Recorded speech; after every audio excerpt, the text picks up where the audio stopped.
a gurguje bidiyon mu na yau shine zan gwada mana wani sabon application wanda ya fito. So ko in ce application ne dai wanda yake yana bada tax da dama wanda zaka je kai participating domin ka samu reward din da bai fi karfin ka ba. So abin da kenan, idan ka zo wurin register sai ka zo nan gurin inda aka rubuta phone number, sai ka saka phone number ka. Idan ka zo nan gurin sai ka zo ka saka wato password ɗinka. Idan ka saka password nan gurin sai ka zo ka sake saka wato password.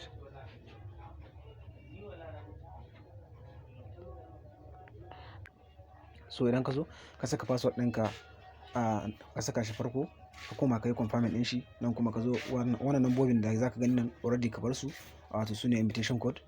So idan ka bar wannan nambobin, wannan bonus ɗin za ka same shi. Idan ko baka cire shi, so bai zama lallai ka same shi ba. So sai ka zo ka taɓa register.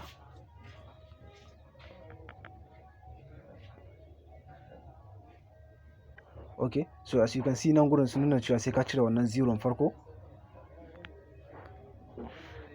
Idan ka cire zero farko a phone number ɗinka, sai ka zo ka taɓa kan register.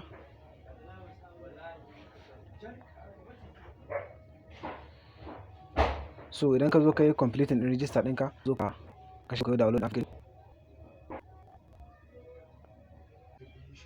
Sai ka zo ka yi register, ka taɓa open.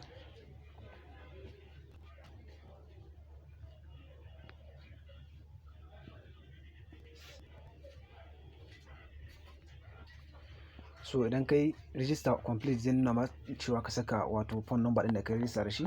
So as I told you before, kar ka saka zero farko, kawai ka tashi. Idan ya fara 090 ne, sai ka cire wannan zero farko ka fara da 90.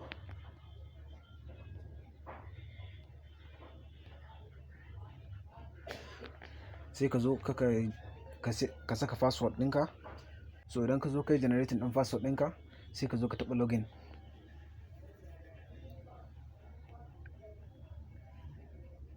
So idan ka zo sai ka jaya wannan tallan. So as you can see gashi nan yanzu.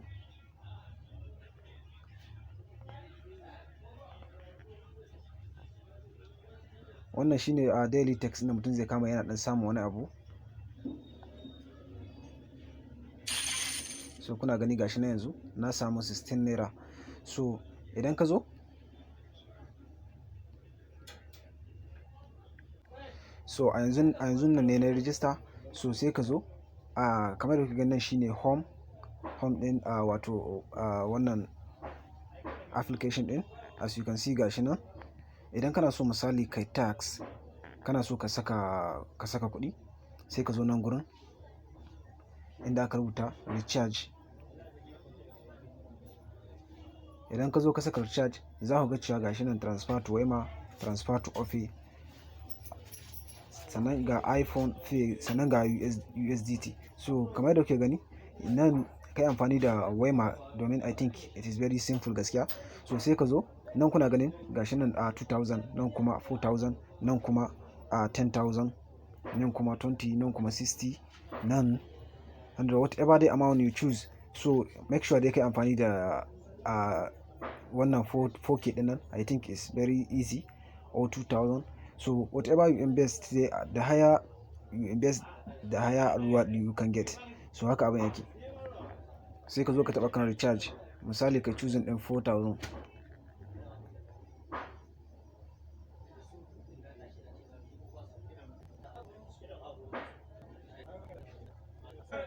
So kamar da idan kai clicking din wannan app, idan kai choosing 4000 kai clicking akai, so zai nuna maka nan shine account number din su wanda zaka kwafa. Ga inda aka rubuta coffee, da kai coffee da account number din. So make sure ka kai selecting din Wema Bank, sannan ga sunan su Ronda Text. Sannan idan ka zo ka tura kuɗin, make sure sai ka tura kuɗin, sai ka zo ka taɓa wannan gashi nan reconfirm payment. Kana taɓa wannan reconfirm payment din, za su sake maka kuɗinka. So idan ma ba su sake maka kuɗinka ba, za ka koma through application din nan. Idan ma kuɗin bai shigo ba, sai kai saving din wato image din proof of payment ɗinka. Sai kai contacting ɗinsu, ka tura musu proof of payment, za su sake maka kuɗinka. Okay guys, so idan ka zo misali ka turo kuɗin, ka gan su confirm successful. So kamar yadda kuke gani, daga nan inda aka rubuta total asset, nan za ka ganin asset din da ka tura. So insha Allah dai zan yi bidiyon yadda mutum zai turo kuɗi, amma dai kamar yadda nuna maka din nan haka da zaka bi ka turo kuɗin. So idan ka zo sai ka zo ka taɓa nan gashi nan na biyu inda aka rubuta buy. Idan ka taɓa kan buy din nan sai ka zo, idan 2k ka turo za ku ga cewa mashin din zai rinka ajiye maka 2 naira duk awa. 2 naira, ok, zai rinka ajiye maka 270 duk awa zai ajiye maka. So ga abin da za ka samu a kwana 360 ga abin da za ka samu. So haka abin yake. Ku yi haƙuri, ina ɗan jin bacci ne wala bidiyon dai sai a hankali. Kawai dai na gan shi ne nace dole a yi ƙoƙari a forwarding ɗin shi wa community ɗina su ma su samu. Domin wannan application ɗin dai alhamdulillah gaskiya ana samu gare shi. So ku yi amfani da damar ku turo abin da za ku turo. So idan kuka duba gashi nan dai whatever amount that you choose ga abin da za ka samu nan, ku tsaya da kyau ku karanta abin da kenan, domin bai zama lallai a ce komai sai na buɗe muku shi da ya kamata ba. So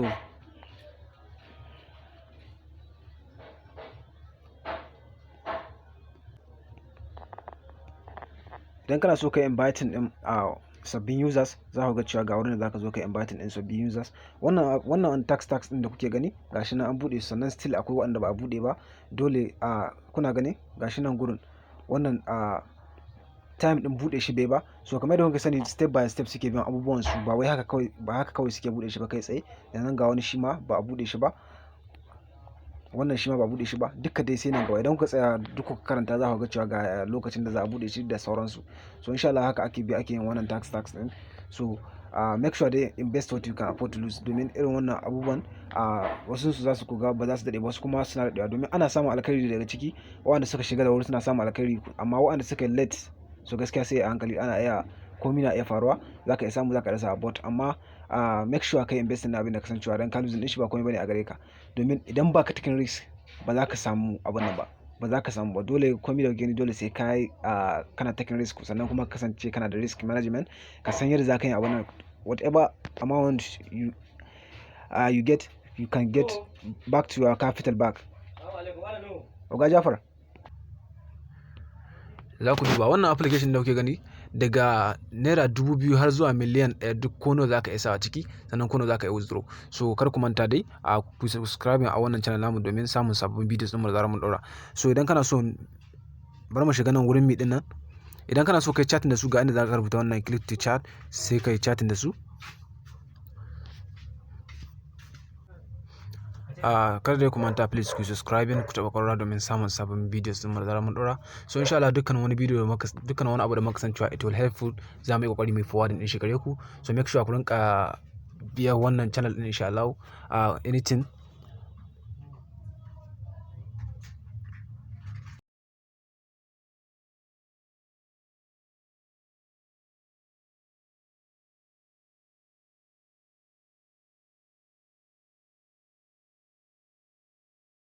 So wani abu da nake so ku ƙara experiencing akan wannan platform na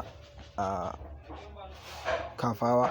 So yanzu ku duba ku gani gashi nan mutane suna ta comment akan daɗin da suka ji na wannan application din. Kuna ganin wannan ya ce I love carpower, is the best time. So wannan shi kuma yana magana cewa I love carpower. Ga dai shi nan kuna gani dai, sai ku tsaya duk ku karanta abin da suke nan. Wannan shi ma yana magana cewa shi ma ya saya I love carpower. Ga dai shi nan kuna gani mutane na gashi nan many people suna ta reacting akan wannan application. So you guys ku je ku register, that is why dan naga abu it is legit, so zan kawo shi gare ku insha Allah, kuma ku je ku participating. Allah ubangiji ba mu sa'a. So wannan abin is legit gaskiya. So don't play with it. If you have time, just invest, because idan baka invest ban sai zai ka samu wani abu. Idan kana jin tsoro ban sai zai ka zama wani ba. So dole sai ka yi abin nan, cool down, ka san yadda za ka yi kai managing risk ɗinka. So ka rinka saka abin da kasancewa ba damuwa bane idan kuma ka samu kuma alhamdulillah. So haka abin yake. Idan kuma kace koyaushe za ka tsaya kana jin tsoro wani abu, to gaskiya ba za ka kai kowane, ba za ka cimma kowane matsayi ba. Saboda haka Allah ubangiji ba mu sa'a.